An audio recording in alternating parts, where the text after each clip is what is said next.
Hello friend, मैं आनंद राज। आप सबको देखिए, बहुत इंपॉर्टेंट क्वेश्चन है। कोर्स 4 जो आपका नॉलेज एंड करिकुलम है, उसमें क्वेश्चन आता है कि भाषा के सामाजिक, सांस्कृतिक और राजनीतिक परिप्रेक्ष्य का वर्णन करें। समझे? देखिए, बहुत वीवीआई क्वेश्चन है। समझे?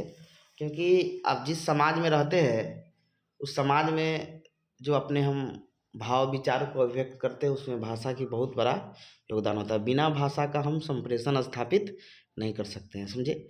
तो वही क्वेश्चन है कि भाषा के सामाजिक, सांस्कृतिक और राजनीतिक परिप्रेक्ष्य को स्पष्ट कीजिए। देखिए, नोट्स लेना होगा आप लोग को, कोर्स 1 से लेकर कोर्स 7 तक बीएड फर्स्ट ईयर का।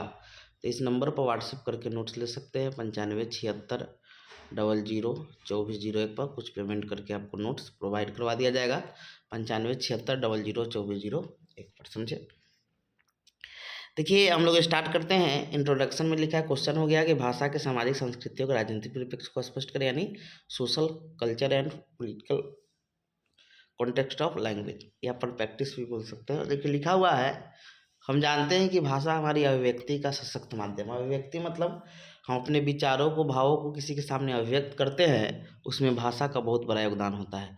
बिना भाषा का हम अपने विचार, भाव को स्पष्ट नहीं कर सकते हैं। इसका सबसे अच्छा उदाहरण है कि हम आपको साउथ इंडिया में भेज देंगे, वहाँ पर आपको वहाँ का लोकल लैंग्वेज या वहाँ इंग्लिश नहीं आएगा, तो आप अपने भावों, विचारों को वहाँ अभिव्यक्त नहीं कर पाइए, क्योंकि वहाँ का भाषा आपको पता नहीं है।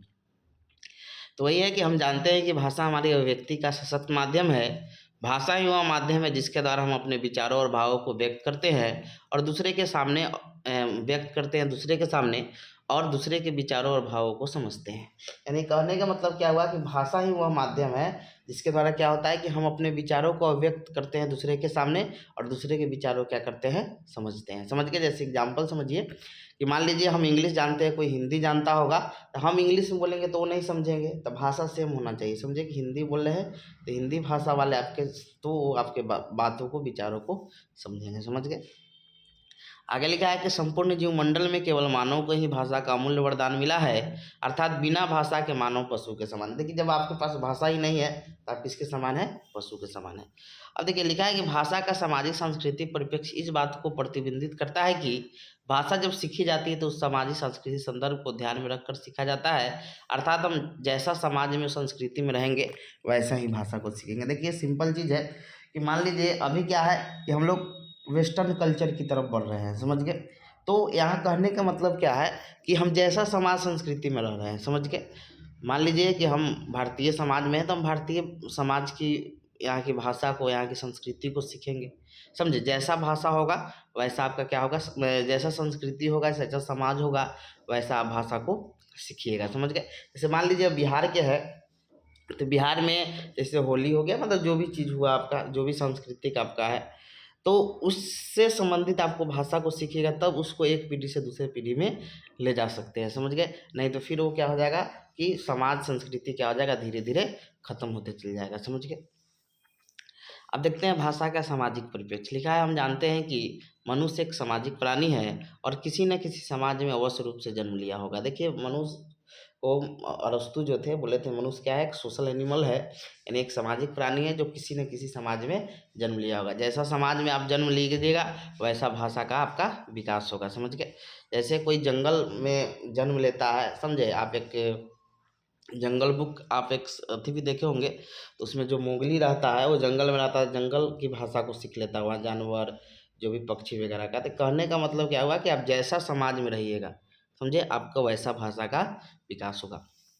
तो वही लिखा है, हम जानते हैं कि मनुष्य एक सामाजिक प्राणी है और किसी न किसी समाज में अवश्य रूप से जन्म लिया होगा। जैसा समाज में जन्म लिया होगा, वैसा ही वो अपने समाज, वैसा ही वह अपने समाज से, यहाँ लिख लीजिएगा, भाषा सीखता है। भाषा छूट गया है, समाज से भाषा सीखता है। समझ गए?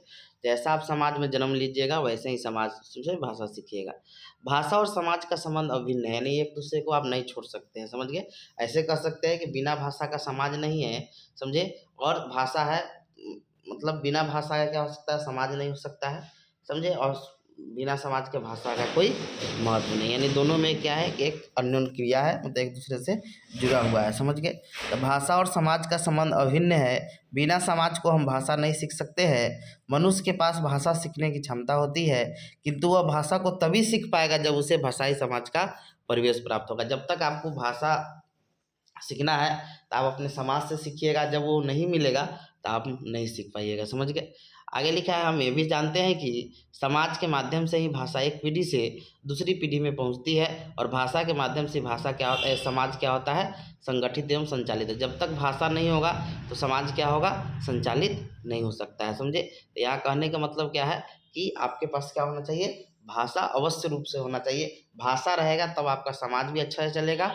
समझे। आपका जीवन भी सुगम होगा। समझे। भाषा आपका नहीं रहेगा आपके पास तो फिर आपका जीवन सुगम नहीं चल सकता है।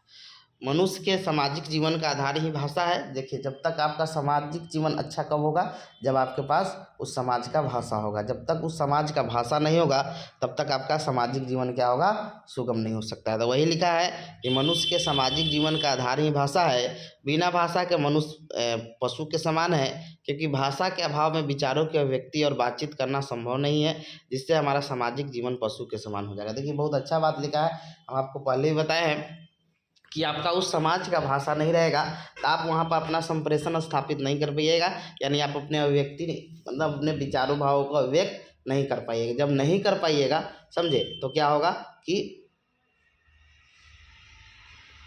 आपका जीवन क्या हो जाएगा, कि आपका पशु के समान हो जाएगा। अब देखिए, सामाजिक पहचान के रूप में भी भाषा का महत्वपूर्ण योगदान है, क्योंकि व्यक्ति के सुर मतलब टोन जिसे बोलते हैं, बातचीत के तरीके से उसके भौगोलिक क्षेत्र, सामाजिक पृष्ठभूमि का पता चलता है। देखिए, कहने का मतलब क्या होगा, जैसे कैसे बोल देता है कि बिहारी लैंग्वेज है तो यहाँ के लैंग्वेज है, तो भाषा के टोन से पता चलता है। तो उससे भी आपका इस समाज का है, ये चीज़ का पता चलता है। समझ गए। हम ये भी जानते हैं कि मनुष्य एक सामाजिक प्राणी होने के नाते ही समाज में रहते हुए अपने सभी क्रियाकलापों को पूरा करता है। यानी समाज में रहकर अपने जितना भी क्रिया है उसको पूरा करता है। बच्चा जब जन्म लेता है तब उसे अपने परिवार के सदस्यों के बीच ही अपनी पूरी दुनिया प्रतीत होती है, और उसी सदस्यों के बीच उसका भाषा का विकास होता है। फिर परिवार से निकलकर स्कूल में जाता है तो उसका सामाजिक संपर्क का दायरा बढ़ते जाता है, जिससे उसका भाषा सीखने की क्षमता बढ़ते जाती है। अतः हम कह सकते हैं कि मनुष्य में भाषा विकास बिना समाज के संभव नहीं है। समझ गए। तो ये आपका हो गया भाषा के सामाजिक परिप्रेक्ष्य। अब देखते हैं भाषा के सांस्कृतिक परिप्रेक्ष्य। देखिए, कल्चर जो हमारा चीज़ है, सांस्कृतिक चीज़ है, उस चीज़ को बचाने में भाषा का बहुत योगदान है। जब तक हम धीरे धीरे हम अपनी भाषा को भूलते जाएंगे तो हम अपनी संस्कृति को भी क्या करेंगे, धीरे धीरे भूलते जाएंगे। समझ गए। तो इसीलिए अपने संस्कृति को बचाने के लिए हम अपनी भाषा को क्या बना कर रखना होगा। समझ गए। हम जानते हैं कि भाषा किसी भी पहचान को व्यक्त करने का सबसे लचीला माध्यम है। भाषा से भी किसी व्यक्ति की संस्कृति की पहचान होती है। समझ गए।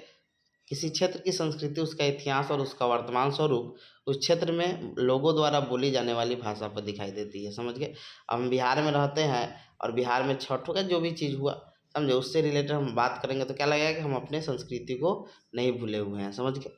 भाषा ही वह माध्यम है जो हमारी संस्कृति को जोड़ती है और हमें संस्कृति की ज्ञान करवाती है। जैसे अधिगम करता है, यानी बालक जब कोई विज्ञापन को देखता है तो वह विज्ञापन तभी प्रभावी बनता है, इफेक्टिव बनेगा, जब हम उस संस्कृति संबंधी बात, जैसे मान लीजिए अब आपका कर रहे हैं होली के बारे में, या मान लीजिए आप छठ के बारे में, तो बिहारी लैंग्वेज में आपको बोलना होगा। समझ गए। अब इंग्लिश में बोलिएगा तो फिर वो चीज़ प्रभावी नहीं हो सकता है। तो जहाँ का जो संस्कृति है उसी संस्कृति के अकॉर्डिंग आपको क्या बोलना होगा, भाषा बोलना होगा। समझ गए। बच्चों में सांस्कृतिक विकास सामाजिक अंतर्क्रिया, जैसा समाज में रहेगा वैसा आपका सांस्कृतिक विकास होगा। फिर सांस्कृतिक संस्थान जैसे स्कूल कॉलेज के माध्यम से होते हैं। हम ये भी जानते हैं कि भारत विविधताओं वाला देश है, जहाँ भिन्न भिन्न संस्कृति के लोग रहते हैं। समझे। भिन्न भिन्न यहाँ पर कल्चर है। समझे। और प्रत्येक संस्कृति की अपनी अपनी भाषा है, और प्रत्येक संस्कृति की अपनी भाषा है, पहनावा है। समझे। छठ का कुछ अलग पहनावा है। समझे। मतलब सबका, आप जाइएगा साउथ में तो वहाँ का जो संस्कृति है उसका अलग पहनावा है, खान पान सबका अलग है, रीति रिवाज तथा रहन सहन जो बच्चा भाषा के माध्यम से ही सीखता है अपने संस्कृति में। कि संस्कृति में ये चीज़ होता है, एक इसके माध्यम से सीखेगा बच्चा, तो भाषा के माध्यम से। समझ गए। तो भाषा के सामाजिक परिप्रेक्ष्य जान गए, भाषा के सांस्कृतिक परिप्रेक्ष्य जान गए। अब देखते हैं भाषा के राजनीतिक संदर्भ या परिप्रेक्ष्य। तो हम जानते हैं कि किसी भी व्यक्ति के राजनीतिक पक्ष को भाषा अवश्य रूप से प्रभावित। देखिए, आपका राजनीतिक जीवन तभी सुगम बन सकता है जब आपके पास भाषा हो। जब तक भाषा नहीं होगा तब तक आप लोगों के बीच जाइएगा नहीं, समझे, उनसे बातचीत नहीं कीजिएगा तो आपका राजनीतिक जीवन चौपट हो जाएगा। तो राजनीतिक जीवन को आगे बढ़ाने में भाषा का बहुत बड़ा योगदान। देखिए, राजनीतिक जीवन को आगे बढ़ाने में भाषा का क्या होता है, बहुत बड़ा योगदान होता है। भाषा का उपयोग अधिकार और नियंत्रण जताने के लिए भी किया जाता है। जब बस भाषा होगा तब ना उससे बातचीत कीजिएगा, अपना अधिकार बताइएगा, समझिए। कोई व्यक्ति के राजनीतिक जीवन को सबसे ज़्यादा भाषा ही प्रभावित करती है, क्योंकि बिना भाषा के उसका राजनीतिक भविष्य अच्छा नहीं हो सकता है। सामान्यतः भाषा पर राजनीतिक राजनेताओं द्वारा की जाती है, जिससे कई नेता चाहे वो किसी अन्य भाषा में आमतौर पर बोलते होंगे, करते होंगे, समझे, लेकिन जनता के सामने उनकी भाषा में बात करते हैं, जिनसे जनता का विश्वास ही है कि नेता उन्हीं का है, समझे। यानी कहने का मतलब क्या हुआ कि वो जैसे मान लीजिए